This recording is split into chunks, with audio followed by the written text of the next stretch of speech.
දවසක් සියලු දෙනාට අපි අද කතා කරන්න හදන්නේ 10 ශ්‍රේණියේ ඉන්න ඔබ ලබන වසරේදී අපස සාමාන්‍ය පෙළ විභාගයට මුහුණ දෙන්න. එතනදී ප්‍රශ්න වලට පිළිතුරු සැපීමේ හැකියාව හොඳින් තියෙන්න ඕන පාඩම් ඉගෙන ගැනීමට අමතර. අද අපි ප්‍රශ්න 3ක් කතා කරනවා. ලකුණු 10 බැගින් අපොස සාමාන්‍ය පෙළ විභාගෙදී ලැබෙන මාතෘකා යටතේ තමයි අපි ප්‍රශ්න 3 කතා කරන්නේ. හරි. එහෙනම් අපි පළමු ප්‍රශ්නෙට යමු.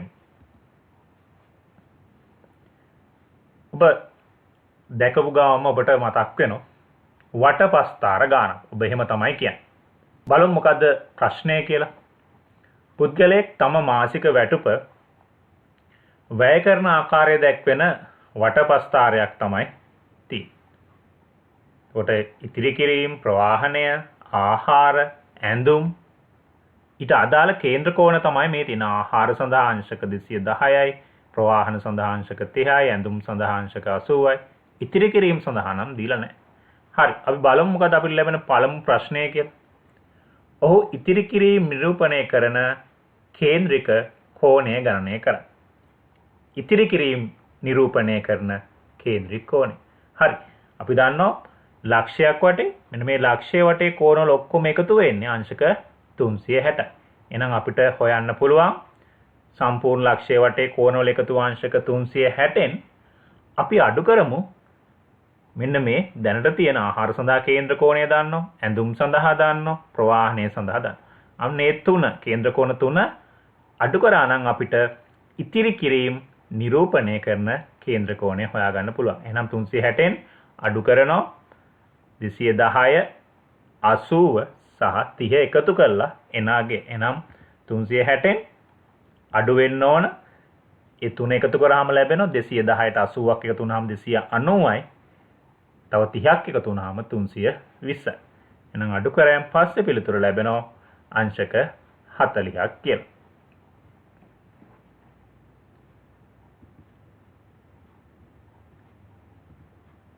හරි. අපි යමු ඊළඟ කොටසට.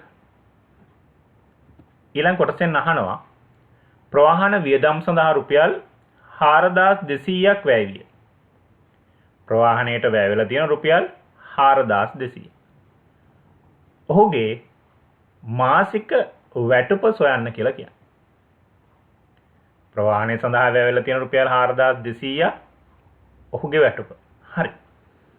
දැන් අපි දන්නවා ප්‍රවාහනයට අදාළ කේන්ද්‍ර කෝණය බලන්න අංශක 30යි. ඒතර මේ අංශක 30කින් නේද නිරූපණය වෙන්නේ ඒ ගිය වියදම රුපියල් 4200. එහෙනම් අපිට ලියන්න පුළුවන් අංශක 30කින් රුපියල් 4200.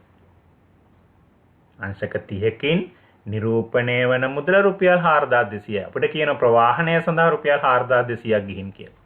එහෙනම් අපි කරන්නේ එක අංශකයකට බලන්න.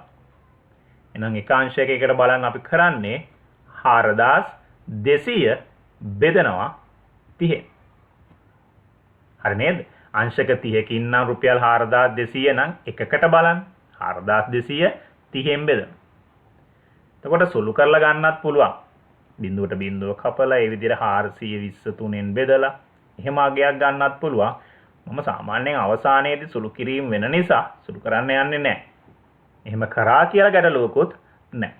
එහෙනම් දැන් මේකේ ලක්ෂ්‍ය වටේ මම කිව්වා අංශක 360ක් කියලා. දාන්නේ මුළු මාසික වැටුප. මුළු මාසික වැටුප තමයි මේ වටපස්තාරයේ තියෙන. ඒ කියන්නේ අංශක 360කින් නිරූපණය වෙන්නේ. එහෙනම් අපි දැන් එක අංශකයකින් හොයාගත්තා. ඊට පස්සේ එන අංශක 360කට බලන්න මේ එක අංශකයක ප්‍රමාණය මේ තියෙන්නේ. එක අංශකයකට අදාළ ප්‍රමාණය වැටුප. එහෙනම් අංශක 360කට බලන්න මේ එකක ප්‍රමාණය ගුණ කරන්න ඕන 360. එක අංශකයක ප්‍රමාණය මේ එන 360ක් බලන්න මේක ගුණ කරා 360න්. දැන් සුළු කරන්න පුළුවන්. 30 ඒවා එකයි. 360 කොහොමද එන්නේ? 12ක් නේද එන්නේ බෙදලා බලන්න. 30ට 1යි 60ට 2ක් කියන 12යි. දැන් එහෙනම් සුළු කරන්න පුළුවන්. ඔහුගේ මාසික වැටුප හොයාගන්න පුළුවන් අපිට 4200 ගුණ කරන 12න් රුපියල් 50400ක් විදියට එනවා.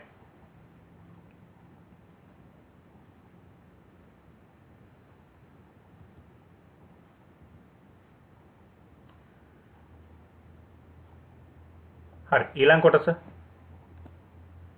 ආහාර සඳහා මාසිකව වැය කරන මුදල හා ප්‍රවාහනය සඳහා වැය කරන මුදල අතර අනුපාතය සරලම ආකාරයෙන් දක්වන්න තියෙනවා. ආහාර සඳහා මාසික වැය කරන මුදල සහ ප්‍රවාහනය සඳහා. දැන් අපිට මුදලම සොයාගත යුතුම කියලා නෑ. මුදල හොයාගෙන සරල කරලා අනුපාතය ගන්නත් පුළුවන්.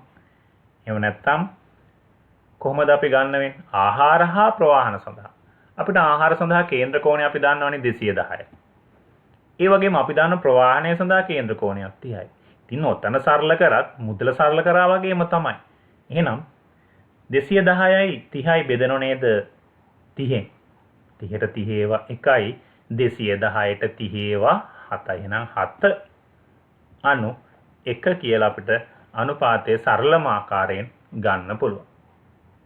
දැන් ඔබ ලියලා තිබ්බනම් 210 අනු 30 කියලා ඒ සරලම ආකාරය නෙමෙයි. ඒ සරලම ආකාරය බවට පත් කරගන්න ඕනේ වෙයි මහා පොදු සාධකයෙන් බෙදලා.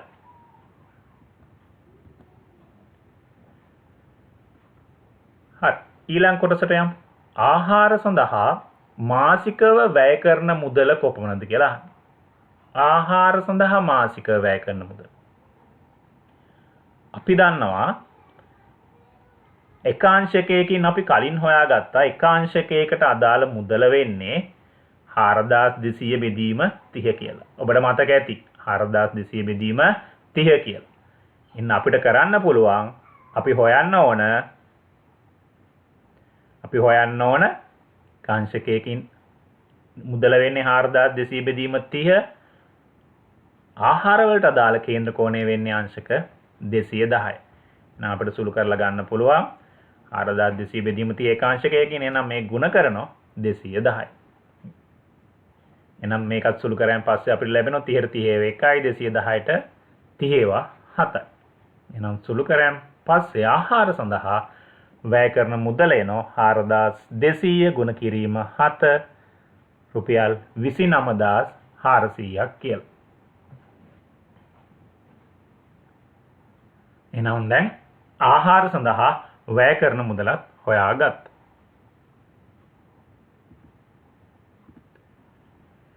හරි. පස්වෙනි කොටස. ආහාර සඳහා වැය කරන මුදල රුපියල් 840කින් වැඩි වුණේ නෝ. දැන් මෙහෙමනේ අපි හිතන් ඉන්න දේවල් ඒ විදිහටම වෙන්නේ නැහනේ. වෙනස් වෙනවා. ආහාර සඳහා සිතූ මුදලට වඩා රුපියල් 840ක් වැඩි වුණා. එහෙනම් අපි මොකද කරන්නේ? කලින් අපි හිතාගෙන හිටියේ ආහාර සඳහා රුපියල් 29400නේ. එහෙනම් අලුතෙන් තව රුපියල් 840ක් වැඩි වෙලා තියෙනවා. ඒ කියන්නේ ඒක එකතු කරගත්තොත් නව වියදම හොයාගන්න පුළුවන්. 30240යි. දැන් අහන්නේ ඒ අලුත් වියදම නිරූපණය කරන කේන්ද්‍ර කෝණයේ අගය. හරි. වැටුප වෙනස් වුන්නේ නැහනේ. ආහාර සඳහා යා වියදම් කළ මුදල වැඩිුණාට එයාගේ වැටුප වෙනස් වුන්නේ නැහැ. එහෙනම් වැටුප මතකද ඔබට? වැටුප රුපියල් කීයක් තිබ්බේ? 50400. එහෙනම් 50400න් කීයක්ද? 30240ක් තමයි ආහාර සඳහා දැන් යන්නේ. මොන භාගයක් විදියට ගත්තා. එයාගේ වැටුප 50400යි. අලුතෙන් ආහාර සඳහා යනවා 30240ක් වන භාගයක් විදියට ගත්තා. දැන් අපි ගුණ කරන්න ඕන කීයද? කේන්ද්‍ර කෝණය හොයන්න. මේ අංශක 360කින් දක්වන දෙන්න ගුණ කරනවා 360. සුළු කරන්න පුළුවන් විවිධ ක්‍රම තියෙනවා. ඕනනම් මේ හරේ තියෙන බිංදු දෙකට ලවයේ තියෙන බිංදු දෙක වෙන වෙනම කපන්න පුළුවන්. දැන් හොඳින් බලන්න 3024 504න් බෙදෙනවා. 6ක් විදියට එන්නේ සුළු කරලා බලන්න. 6යි මෙතන 36 තියෙනවා. මෙතන 36 තියෙනවා. ඒතර 6 36න් ගුණ කරාම 216ක් විදියට එනවා අංශක. එහෙනම් අලුත් කේන්ද්‍ර කෝණය එන්නේ අංශක 216. කලින් තිබ්බේ අංශක 210.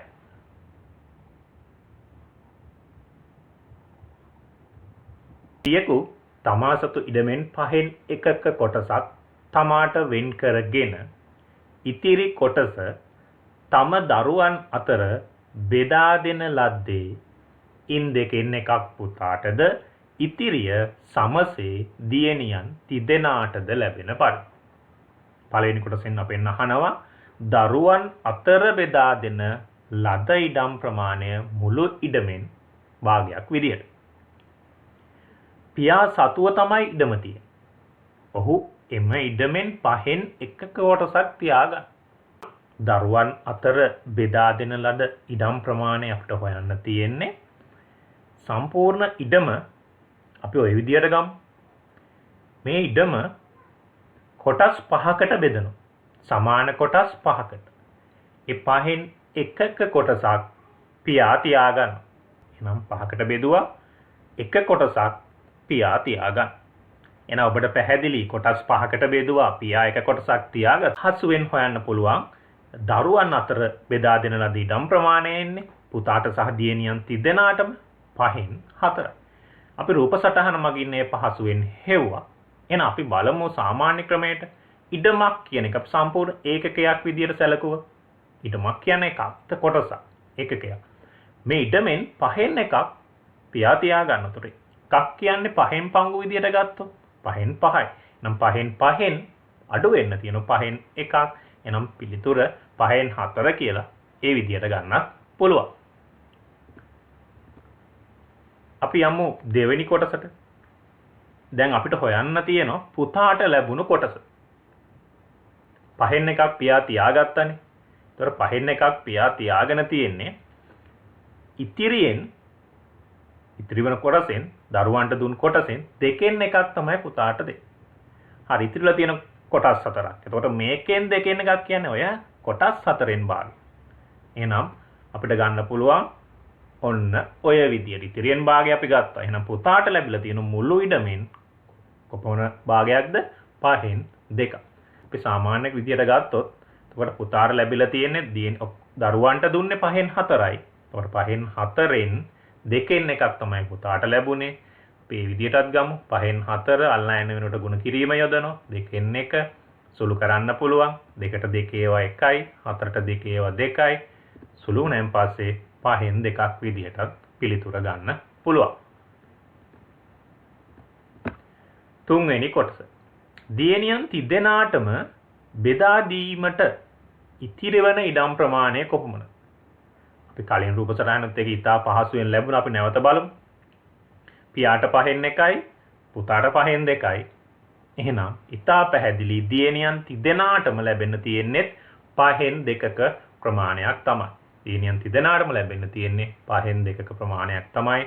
අපිට ඒක හොයන්න පුළුවන් සම්පූර්ණ එකෙන් පියාට දුන්න ප්‍රමාණය පුතාට දුන්න ප්‍රමාණය එකතු කරා. එතකොට 5න් 3යි. එතකොට සම්පූර්ණ ඒකකෙන් 5න් 3 අඩු කරලා ගන්න පුළුවන්. තවත් ක්‍රම තියෙනවා.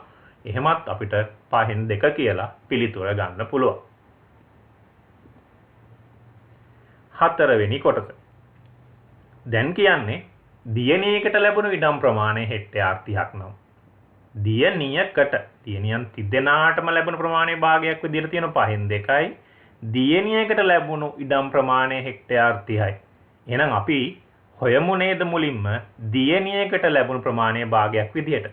එහෙනම් දියණියකට ලැබුණු ප්‍රමාණය අපි හොයන්න දියණියන් තිදෙනාටම දුන්නේ 5න් 2යි. එහෙනම් අපි ඕක බෙදමු. දියණියන් තිදෙනාටම දෙනවා නම් බෙදන්න ඕන 3. හරි. 5න් 2 බෙදීම 3. 5න් 2 බෙදීමනොට අපි ගුණ කිරීම යොදනවා. 3 පරස්පරය ගන්න උඩ යට මාරු කරනවා. සරල සුළු කිරීමක්. ලවයට 2යි හරයට 15යි. එහෙනම් 15න් 2ක් විදිහට ගන්න පුළුවන්. මේ අපි හෙව්වේ දියණියකට ලැබුණු ඉඩම් ප්‍රමාණය භාගයක් විදිහට. ඒ ප්‍රමාණය හෙක්ටයාර විදිහට කියනවා හෙක්ටයාර 30ක් කියලා. එහෙනම් 15න් 2 සමාන වෙන්න ඕන හෙක්ටයාර 30ට. 15න් 2ක් 30 නම් අපි දන්න 15න් එකක් හොයාගන්න. 30 දෙකෙන් බෙදමු. 30 දෙකෙන් බෙදුවාම හෙක්ටයාර 15ක් විදිහට එනවා. 15න් එක කොටසක් හෙක්ටයාර 15යි. එහෙනම් අපි දන්නවා සරලයි. 15න් එකක් 15 නම් සම්පූර්ණ ඉඩමේ වර්ගඵලය හොයන්න 15න් 15. එහෙනම් 15 ගුණ කරනවා 15න් හෙක්ටයාර 225ක් විදිහට පිළිතුර ලැබෙනවා. තවත් කොටසක් තියෙනවා. පියා වෙන් කරගත් ඉඩම් කොටසේ වටිනාකම රුපියල් මිලියන 4.5ක්ලු. දියණියකට ලැබෙන ඉඩම් කොටසේ වටිනාකම කොපමණද කියලා. අපි දියණියකට ලැබෙන ඉඩම් ප්‍රමාණය නම් හෙව්වා.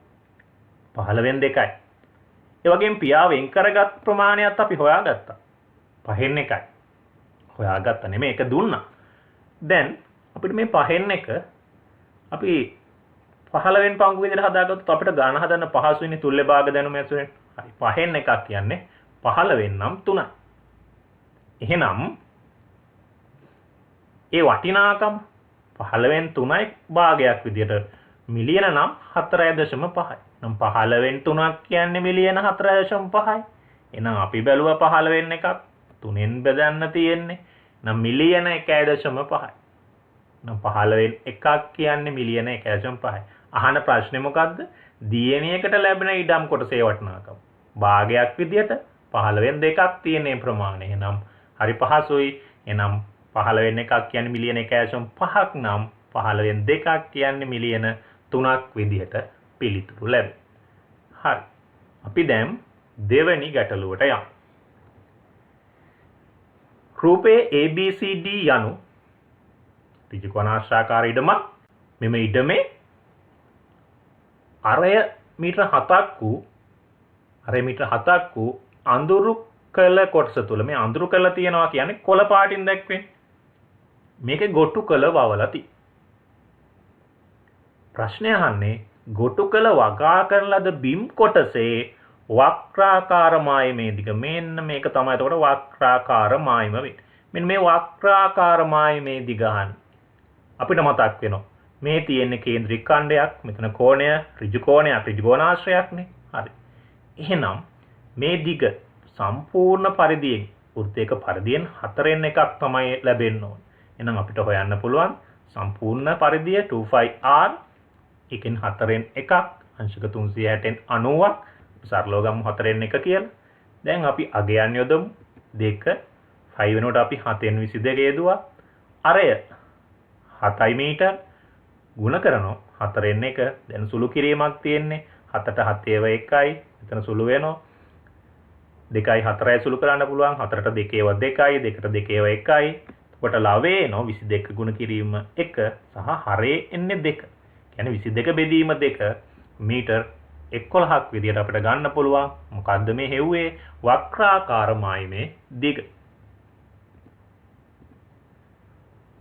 අපි යමු ඒකේ දෙවෙනි කොටසට. ඒත් ගොටු කළ වපු කොටස ගැන තමයි අහන්නේ. කලින් අපි හෙව්වේ වක්‍රාකාර මායිමේ දිග. අපෙන් මේ කොටසෙන් අහන්නේ එම බිම් කොටසේ වර්ගඵලය. වර්ගඵලය. ඒතර කේන්ද්‍රික ඛණ්ඩය තමයි ඉතින් කොහොමද? එහෙනම් වර්ගඵලය හොයන්නේ 5r වර්ග වෘත්තයක නම්. ඒකෙන් කීයෙන් පංගුවක්ද අපිට ගන්න වෙන්නේ 4න් 1ක්.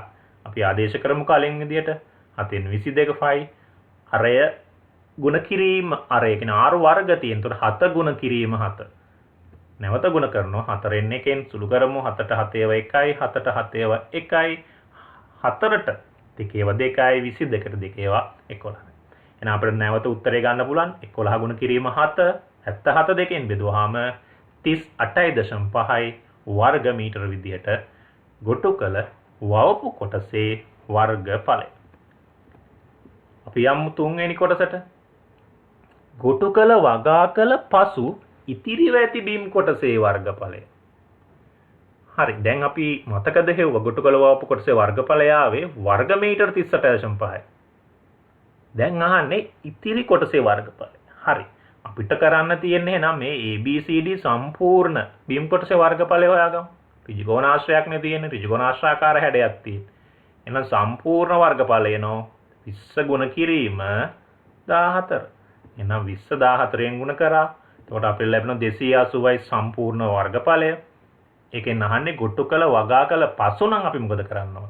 ඒ සම්පූර්ණ ඉඩමේ වර්ගඵලයෙන් ඉතිරි කොටසේ වර්ගඵලය හොයන්න 280යි වර්ග මීටර ත්‍රිකෝණාශ්‍රාකාර බිම් කොටසේ වර්ගඵලය අපි අඩු කරනවා ගොටු කළ වපු කොටසේ වර්ගඵලය 38.5. එතකොට පිළිතුර ලැබෙනවා 241.5ක වර්ග මීටර කියලා.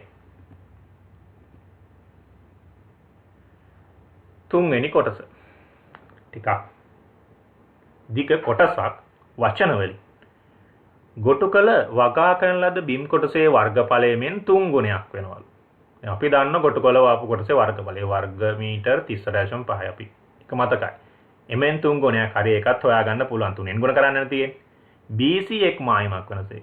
මෙන්න BC එක මායිමක් වෙනසේ. ඉතිරි මායිම CD මත පිහිටන පරිදි මෙන්න මේක මත තමයි ඉතිරි මායිම පිහිටන්නේ. ඍජුකෝණී ත්‍රිකෝණාකාර බීම් කොටසක් වෙන් කිරීමට සමන් අදහස් කර මේ ඉඩමෙම තව කොටසක් වෙන් කරන්න හදනවා. ඍජුකෝණී ත්‍රිකෝණාකාර. ඒකේ මායිමක් BC.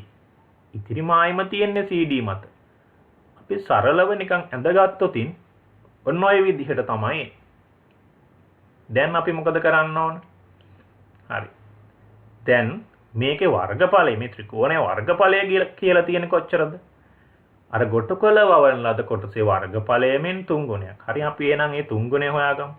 එහෙනම් 38.5 කළ වගා කරන ලද කොටසේ වර්ගඵලය ඒක ගුණ කරනොත් 3ෙන් 38.5 3ෙන් ගුණ කරාම ලැබෙනවා 115.5ක් වර්ග මීටර.